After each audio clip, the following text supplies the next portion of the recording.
Alena बेटा मेरी बात तो सुनो, रुको मेरी बात सुनो। अलेना मेरी जान, मेरी बात सुनो। इस वक्त ऐसे अकेला छोड़ दे, जस्ट लीव हर।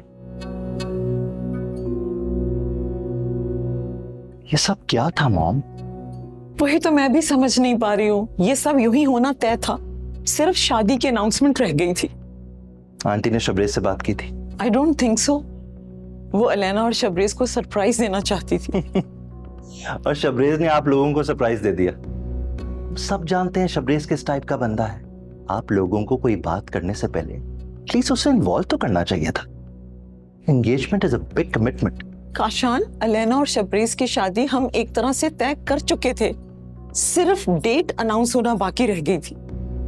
अगर ऐसा था तो शबरेज किस लड़की का जिक्र कर रहा था? यही बात तो मुझे माजबीन से पूछनी है। और अगर ऐसा कुछ था तो उसने मेरी बेटी का तमाशा क्यों बनाया?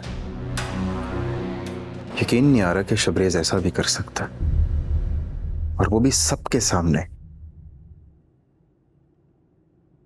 तुम शौक में ही रहो। मुझे तो इस बात की खुशी है कि शबरेज के बारे में मेरी जो राय थी वो उस पे पूरा उतरा। क्या मतलब? मतलब ये कि अलेना को देवरानी के रूप में देखने के ख्याल से ही मुझे कोफ्त होती थी। मैं अक्सर सोचती थी कि शबरेज से शादी के लिए हाँ कैसे कर दी थी। लुक एट शबरेज, कितना अच्छा है वो। अलेना उसके लिए बिल्कुल भी सूटेबल नहीं थी। मैं खुश हूं जैन कि उसने सबके सामने शादी से इनकार कर दिया। हाँ, लेकिन मामा को ये बात कभी भी पसंद नहीं आएगी कि उसने उनकी चॉइस को इग्नोर करके अपनी पसंद का इंतखाब किया। ये बात मुझसे बेहतर और कौन जान सकता है। हाँ, तुम मुझसे बेहतर जानते हो शबरेज को। तुम्हें पता है कि वो जिद पे अड़ जाए तो फिर किसी की नहीं सुनता। इसी बात का तो डर है मुझे।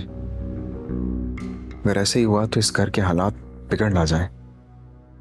शबरेज की जिंदगी बिगड़ जाए, इससे बेहतर है कि घर के हालात बिगड़ जाए।